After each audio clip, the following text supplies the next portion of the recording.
பரமகுரு ஸ்ரீ சத்குரு பாபா அருள்வாக்கு. என் பக்தர்களுக்கு அழிவில்லை. தட்சிணேஸ்வர விக்கிரகத்தை பற்றின பக்தர்களின் நீண்டகால கேள்விகளுக்கு பதில்.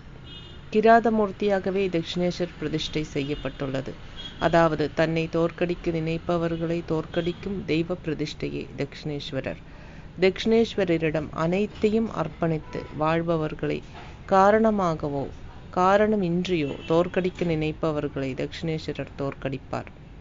உற்றவர்களால் செய்யப்பட்ட சத்ருதோஷத்தால் 38 ஆண்டுகளாக தூங்க முடியாமல் பல பரிகாரங்கள் செய்தும் பலன் கிடைக்காமல் நரக வேதனை அனுபவித்த ஜானகி அம்மாவை காப்பாற்றியது தட்சிணேஸ்வரரே.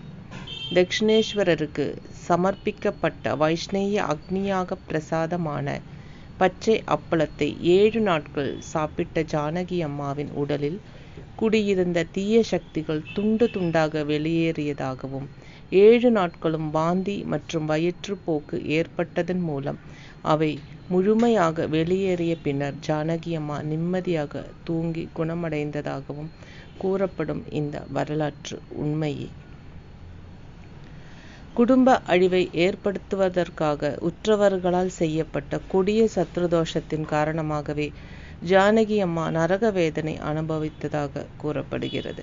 மரணம் வரையிலும் ஒருவர் நரக வேதனை அனுபவிப்பதும் அவர் இறந்த பிறகு தலைமுறையில் ஒருவர் வீதம் தொடர்ந்து துன்பப்படுவதுமான பரிகாரம் இல்லாததாக கருதப்படும் இத்தகைய தீய கர்மங்களால் துன்பப்படுபவர்களின் மீட்சியையும் கருத்தில் கொண்டே குருபாபா கிராதமூர்த்தியான தட்சிணேஸ்வர விக்கிரகத்தை பிரதிஷ்டை செய்தார்.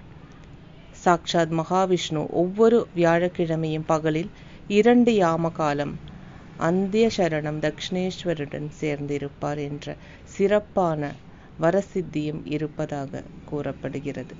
அதாவது உங்களை தோற்கடிக்க நினைப்பவர்களை தோற்கடிக்கும் உஜ்வலமான மூர்த்தியே தட்சிணேஸ்வரர். அனைவரும் இதை சோதித்து பார்க்கலாம். தட்சிணேஸ்வராய நமः.